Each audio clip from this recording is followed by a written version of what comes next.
Hey, it's Riggs. It's May 5th, 2014. This is an update on my indoor garden. It comes to you one day late because I was out at the movies on a Sunday, which is really unexpected for me, seeing that I haven't actually even gone to the movies since I got back to the United States. In either case, here we go with the update. I got a little special thing that I've learned a lot about this week to conclude with. So anyway, all the plants seem to be doing fairly well, aloe and cilantro. Over here we have the thyme and rosemary, and they got transplanted this week, and they don't seem to be taking the transplant all that great, but they're both very hardy plants, so I'm expecting a full recovery. In fact, they'll probably come back like, you know, really bushy and bigger just because of the transplant once they get used to the soil. And last week, I accidentally called this plant cilantro, and it's actually oregano. Sorry for the confusion, but yeah. This is the oregano, and it's actually going pretty well, too. I keep trying to rotate it, but it keeps trying to lean in one direction. It might be because of the curtain. I'm not exactly sure, but it's growing well. And I might just start trimming it a little bit just because, well, I could use some oregano. And over to the two that usually seem to steal the show, we have our tomato plant and the strawberries. Now, the tomato plant I just measured, and it's actually at 63 centimeters. It's hard to believe that just a few weeks ago that this plant here, which is now already halfway up the next shelf, used to fit just underneath that one shelf below, over here. However, it's also showing signs of flowering, and I don't mean just a little bit, I mean quite a bit. And that's a very good sign. I can't wait for the tomatoes to start showing up, or at least showing where they're going to start growing, because I have no idea where they're going to start right away.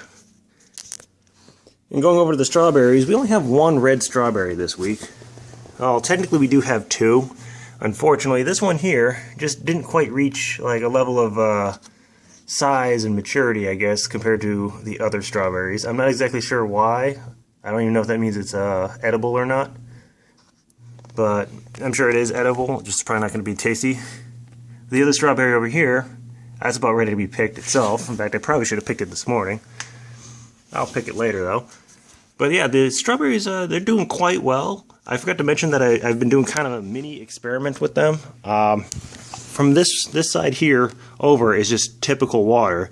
And then from the other side of this tab over, I've actually been adding a little bit of sugar to the water just to see if that's going to change the effects of maybe the sweetness of the fruit or quite possibly even the growth. So far it's actually started showing a lot more flowering on the other side now, so maybe there's actually something to it. I don't know. I'm just doing this as an experiment, that's all this is. That's actually how gardening really works, it can become one big experiment. Now the other thing I was going to mention here was the jalapeno. I didn't feature this one last week because I had to completely separate it from the rest of the plants. It had an aphid infestation, and I can tell you this much, without using chemicals, getting rid of aphids is pretty difficult. Well, for one, I have really bad eyes. So when I'm trying to find a very small light green bug on a very thin light green background, it makes it very difficult for me. Now, another thing that I've actually had a problem with aphids is that even if you kill every single one that you see, but you miss just one, they can come back. Aphids reproduce asexually. So all it just needs to do is be like, I feel like having kids, and boom, it has kids. So if you don't get every single one of them, you didn't get them all.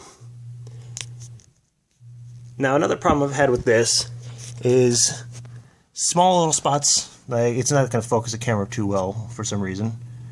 But small little spots like that have become a problem for me because I would constantly think that it was an aphid. And I would try to wipe it off or, hose it off with a little bit of water, and it just wouldn't go away. And then I realized, oh wait, it's a stem. This is why I say it's a little difficult for me to get rid of aphids. I refuse to jump right into chemicals because that's just, I think that's just a wrong idea. That's just kind of like defeats the purpose of an indoor garden and growing your own food. So I'm not going to be jumping into the chemicals. I'm just going to rough it out and keep knocking out all these aphids. I've been keeping this in the back because there may not be as much light, but because it's just, why risk the other plants? It just wouldn't make sense to do it.